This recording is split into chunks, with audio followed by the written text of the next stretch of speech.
Hey everybody, welcome to Workforce Gaming. I am Brad, here with Doug. Hey.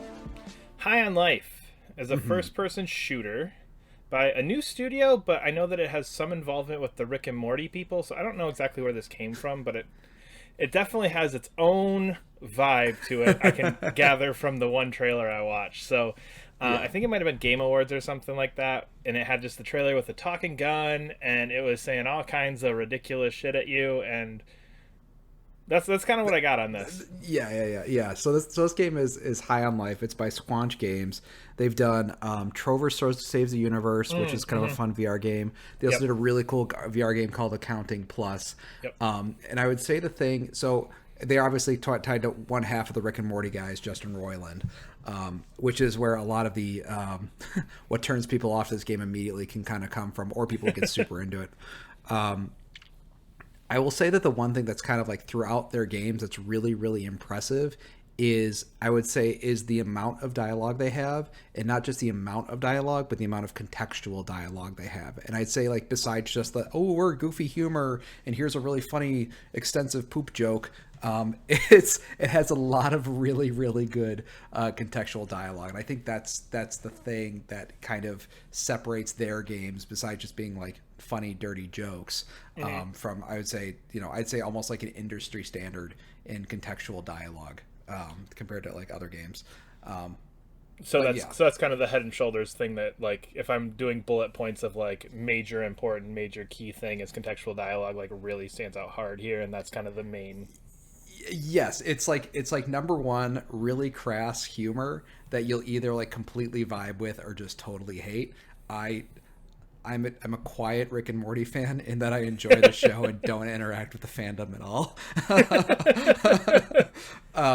But it's a really crass sort of, not in your face, but it's just it's a really crass type of humor, and it's a lot of jokes like boom, boom, boom, boom, boom, boom, boom, and I'd say it hits like 20% of the time. So if you're just like, this game sucks, but like that 20%, it's like they've told 10, that 20% comes around enough that I was laughing out loud more in this game more than any other game I've ever played before. So is it just like super quick humor where it's like, okay, yeah, it hits 20% of the time, but there were 10 jokes in the last 5 minutes. So in the last 5 minutes, I heard 2 good jokes and 8 bad jokes. Yeah, exactly. So for example, one of the things I think so I guess High on Life, what is this game about? And I'll get back to that.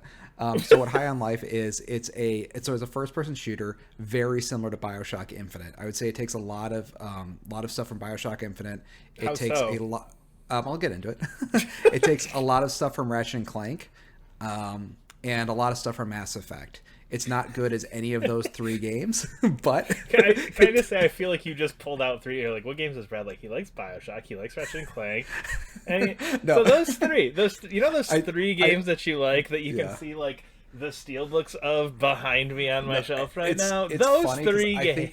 I think talking about this game, I think this game honestly would have been incredible if the execution was there, but I think the execution isn't quite there. But it is really interesting because it is like a Ratchet and Clank like, it's a BioShock like, it's a Mass Effect like, through this lens of really, really crass, dirty humor, that's really abrasive. And if you don't like that humor, you're not going to get through it. You're not going to see those kind of cooler aspects. But the reason it's called High on Life, it's because an alien cartel has invaded Earth, and because they found out that humans can get aliens really high. So you're trying to stop this cartel from like literally smoking the human race. And that's why it's called not like High on Life. they can get you like physically taking a human and using Yeah, like they stick them in a chamber called a super bong, and then they smoke the humans.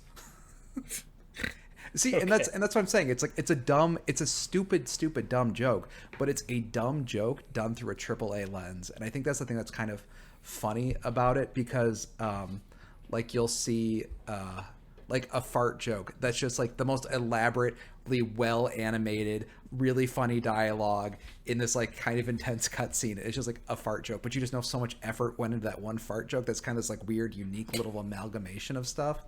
And kind of what we were talking about before, you asked me before, it's like, the joke hit is like kind of low percent, is like 20%. But so for example, in every game, there's always like a news report on a screen somewhere. And Yeah, it's like yeah. terrorists have blown up the building, and you're like, okay, I think I got the idea of it. And you just kind of like wonder why, because you don't care. But they have a TV in the background that's basically running commercials, quote unquote, Yep. which are more like short films that are really funny because the amount of effort that goes in them is like very clear, of like really low effort to really high effort. And some of those really low effort ones are kind of funny because they'll keep in the dialogue where people screwed up and are laughing. I remember one time I was talking to a character. He's like, I'm a Glaborian. No, wait. Fuck, I don't remember what I was called. But then he just keeps going on with the dialogue. Like, the guy forgot They took the bloopers and kept the bloopers in the game, Yes. essentially. Yeah, but it's really funny because that sort of stuff, I think it kind of gives like this like weird like heart to the game that I really liked. It's like the people who made this game really cared about it, and the jokes that are kind of low effort jokes are kind of fun because it's just these guys goofing around, but then they had to animate it. Yeah. One of my favorite jokes in the game, really early on, was on the TV. They have an advertisement for like a new album that's coming out, and the album is guys stuck in a hole, and it's very clear. Like, the concept of it is that there's a guy stuck in a hole, and they stuck like a microphone down the hole. He's like, "Oh God, help!" It's like with your like greatest hits, like, "Oh no, I think I'm gonna die," and the guy's like, "Oh God, I'm gonna die. Why are you guys recording this?" It's like other things such as like, "Don't leave me alone at night," and the guy's like, "Oh, don't leave me alone at night." It's like the hottest hits from guy in a hole, and it's just like that's it. It's like a dumb fight, and you could say that's a stupid joke. It is a stupid joke. Yep. But it's just fun seeing that kind of really dumb joke in a AAA game, because no AAA game would ever do a lowbrow humor joke. And the thing is that those jokes are constantly coming. So I think a lot of people, and that's why I'm saying it's kind of abrasive, because it's that constant just like jokes that are coming at you, and they're either hitting or they're not. But even the bad jokes are kind of funny because they're bad. And then like the jokes that are like really clever are actually, oh, that's really funny.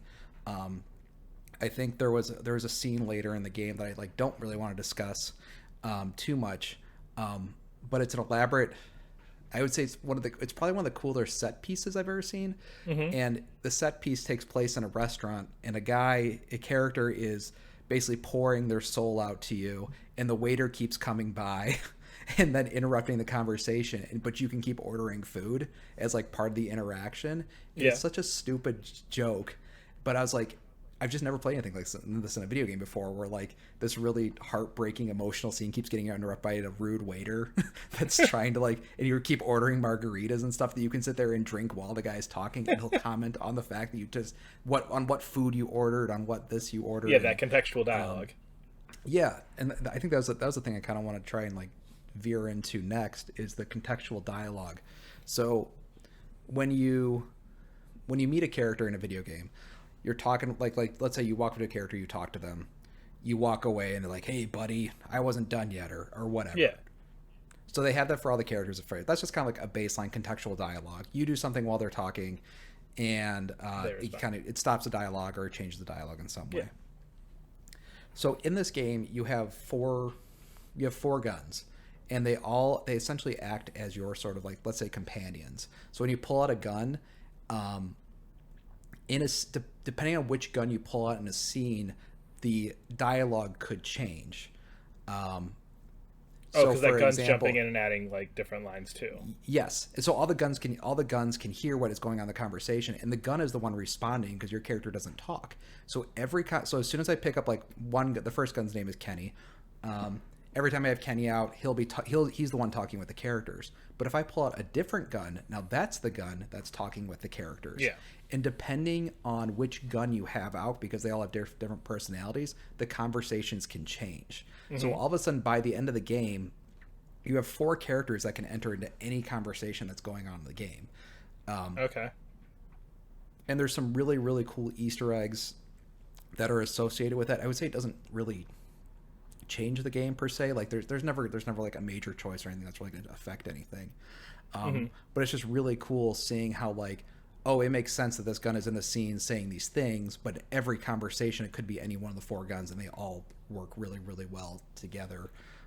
Talking, I saw a really, it's too spoiler to talk about, but there's essentially if you bring a gun into a certain scene with a character, they actually figure out something about that character that the player may not have figured out. but because the gun has this sort of relationship, like, oh, wait a sec, that doesn't actually quite make sense what you're saying. And you wouldn't know that unless that gun had been out in that particular scene. So it's really crazy. So it's not just that, but like certain items I buy with certain guns out, certain, like basically every single thing you do, there is a reaction in the game to that happening. Yeah, so it's super super impressive in that aspect that I thought was like really really cool. I think that was the thing that was kind of like pulling me through, because I think that's probably the most interesting aspect, especially how like sometimes like jokes can change because the character's different and then that sort of thing. Yeah, you have somebody different responding to it, hearing it, telling it, whatever the case may be. So yeah, I guess that's kind of where this game stands out, is the really hit or miss humor of it. And I kind of like, after you told me you're playing this, I went and looked at reviews, and I think every review is like, this game sucks, the humor is bad, this game is great, hilarious, I love it. Where does the gameplay actually fit in? Because I kind of get the sense that like the gameplay doesn't matter from everything I've kind of seen, where it's just like, it's just a first person shooter that's really just there to get you from joke to joke to joke to joke. It is, and it's like a pretty good first person shooter. I really would say it's most similar to Bioshock Infinite. So you remember Bioshock Infinite? I'd say the big thing that's interesting about Bioshock Infinite, there's like a lot of sort of railings that you can sort of grind on. There's a lot of movement options. So that's like a big aspect of it, is like moving through the levels quickly. It's kind of hard to talk about because there's nothing that's too stand out about it. Okay. It's just I think it's like the aspect that it's like a living gun is an interesting aspect about it.